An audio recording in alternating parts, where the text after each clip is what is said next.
A multi-roll AR15 setup. What's that mean to you guys? To me, that means something that I can, or some sort of a system that I can use in close, and some sort of system that I can range out, 200-300 yards with. Now, can you have one AR that can do pretty much both of those things?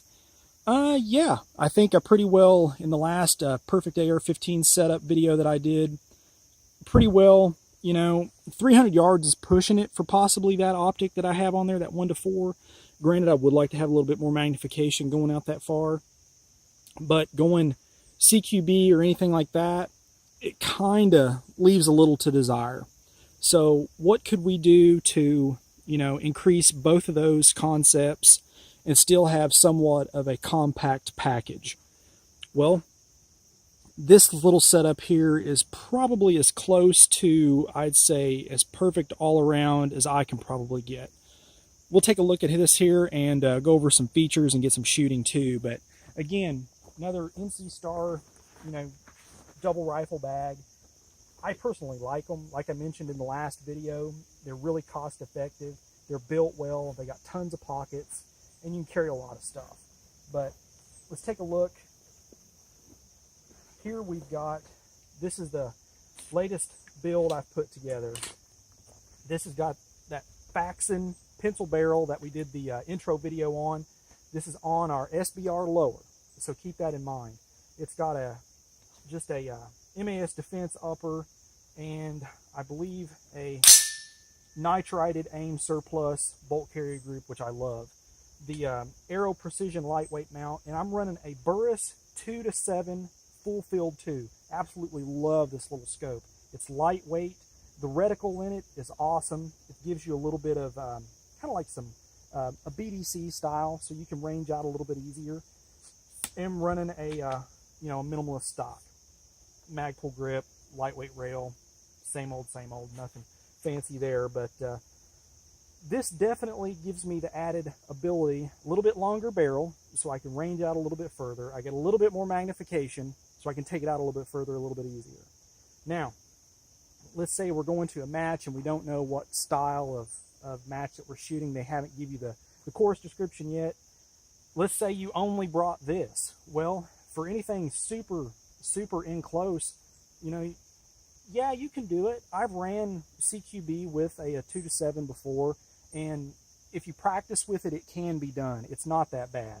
But for those of you that are used to shooting, a smaller magnification or maybe a reflex sight or something like that, yeah, it could pose some problems, and I totally get that. So don't misunderstand what I'm saying.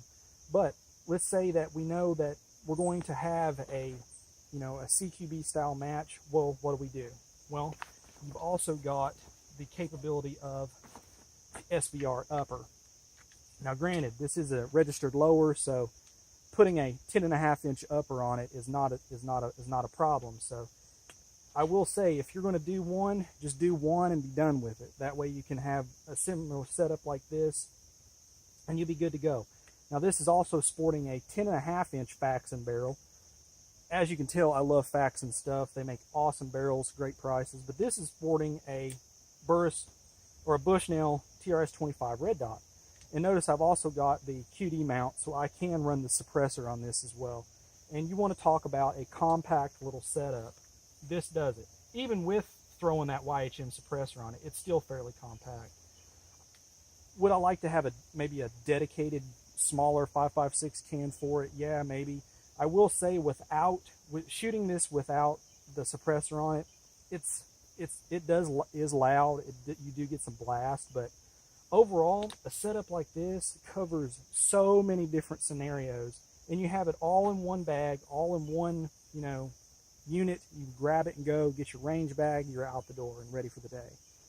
We'll get some shots here and let you guys see how they shoot and go from there.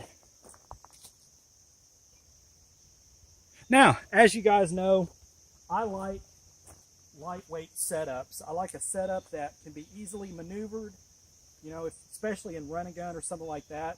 This setup here with an empty mag is only a little over 6 pounds.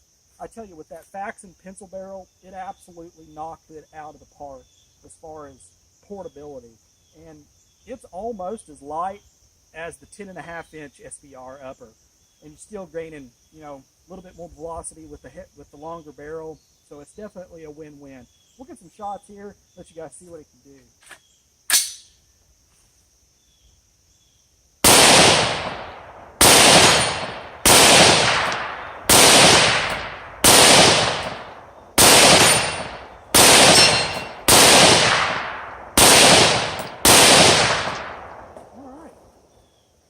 Now this is running a Rise Armament trigger, really crisp. I mean, they're probably one of the best triggers out right now for no more than they cost. I mean, you can get them for less than $100, but let's pin on our SBR upper and I'll let you guys see that as well.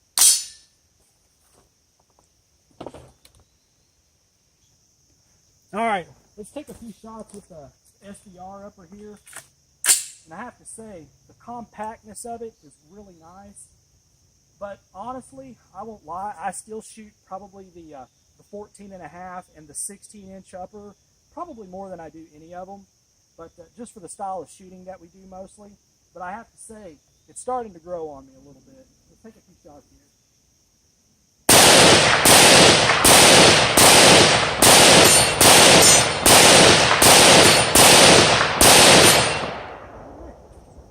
Now, as I mentioned, it's QD'd up, so we can also run our YSM Light Tactical on here as well. Now, it definitely makes it a little bit more fun that way.